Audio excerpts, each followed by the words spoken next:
poker playing. Right. See, Bill always said that someday, when the time was right, he was going to drop out of society and move up to Afghanistan and start a boat chartering company. You see?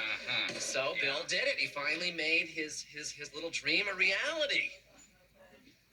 Yeah, you're right. Yeah, I guess he really pulled it off, huh? Yes, he did. Yes, he did. But I read his book.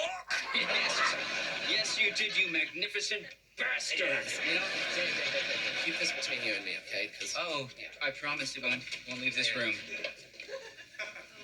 Dave. Uh-huh. I think we have a little bit of a problem. Not you. Just... Oh, I know. He told me about Bill opening up a boat chartering company in Afghanistan. Oh. He told me it was a scuba diving school in Nepal. And right about now, I bet Bill's just tooling around some lake up in the Himalayas in his own private submarine.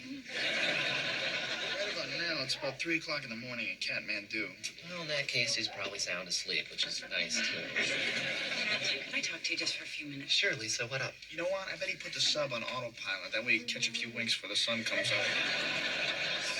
You know, I hope the air isn't too thin for him up there. Well, it is. But if you take the submarine down to the right depth, it'll... Anyways, Lisa? Huh? You wanted to talk to me? What up? Oh, yes. Just 1 second, though, because first I'd like to talk to Beth and Mr. James and Joe in here, alone. Now, I'm really very afraid of what's going to happen to him when he finally realizes that Bill is gone. He's probably just having a weird reaction. I'm sure we all had weird reactions when we found out. No, I did. You know what'd you do? Went over to my parents' house at 3 in the morning and climbed into bed with them. I used to do when I was a kid. That's not so weird. My mom didn't think so, but that was the first time I met a new husband. He was a little uptight. Nice guy? Yeah, pretty much. You know, he snores too much, but I put a stop to that. What about you, Mr. James?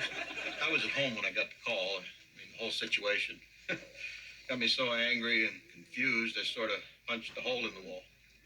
Did you hurt yourself? No, it's just drywall, even though I specifically told my contractor to use concrete, so... of course, that made me angrier, so I went outside, I saw the landscaper's backhoe, and I kind of sort of drove through one side of my house and out the other. So basically, you kind of destroyed that house you've been building for 3 years. Yeah, pretty much. I mean, thank God I had that tree fort built, or I'd be sleeping on the street right now.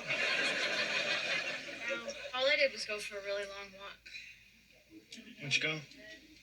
I don't know. I mean, all over the city, I guess. And then somehow I ended up standing outside Bill's apartment building, and I wanted to make sure he was really gone, So I figured out which window was his, and then I just started yelling, Bill, hey, Bill. And then what happened? Well, finally someone opened their window and yelled down, shut the hell up, you crazy bitch. That's just what Bill would have done. And that just made me think, his spirit lives on in others. That's sweet. What about you, Lisa? Oh, mine's boring. I just got drunk. Then what? Then I went to sleep. And what did you do when you woke up? I got drunk again. And then I pretty much stayed drunk for like 3 days or 4 days. It's a little weird for me. You're drunk right now? No, I think after 4 days, I've pretty much gotten out of my system. You guys, I'm not drunk. You're fine. I am fine. Don't get belligerent with me, little lady. I'm just not drunk. Come on, I would not come drunk. That's just sad.